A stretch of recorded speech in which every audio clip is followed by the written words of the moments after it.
وَلِلَّهِ الْأَسْمَاءُ الْحُسْنَى فَادْعُوهُ بِهَا،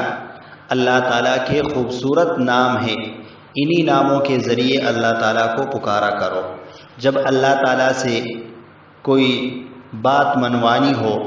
جب اللہ تعالیٰ سے کوئی چیز مانگنی ہو تو اللہ تعالیٰ کے جو صفتی نام ہیں انہی ناموں کے ذریعے اللہ تعالیٰ کو پکارا کرو۔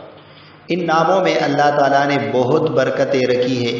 ان ناموں کی بہت ساری خصوصیات ہیں۔ یہ جب ہم قرآن شریف کھولتے ہیں تو شروع میں اللہ تعالیٰ کے جو 99 نام لکھے ہوتے ہیں، رحمان ہے، رحیم ہے،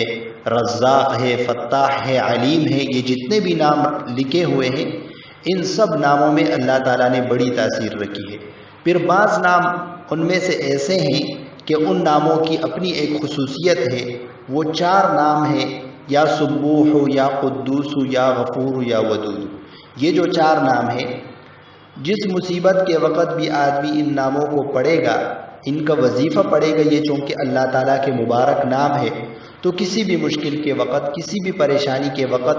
ان 4 ناموں کا وظیفہ پڑھے گا تو اللہ تعالیٰ اس کے مشکل کو آسان فرما دیں گے۔ بعض دفعہ ایسا ہوتا ہے کہ اچانک ہم پر کوئی مصیبت آ جاتی ہے تو اس مصیبت میں بڑا لمبا چوڑا وظیفہ پڑھنا یہ مشکل ہوتا ہے، تو یہ انتہائی مجرب وظیفہ ہے کہ اگر آپ اس وظیفے کو پڑھیں گے، اچانک آپ پر کوئی مصیبت آ گئی، اچانک آپ کسی مشکل میں پھنس گئے، تو یہ جو اللہ تعالیٰ کے 4 نام ہیں، یا سبوح، یا قدوس، یا غفور، یا ودود،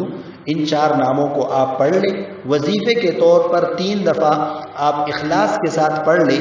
انشاءاللہ اللہ تعالیٰ آپ کے ہر مشکل کو آسان فرمائیں گے۔ اور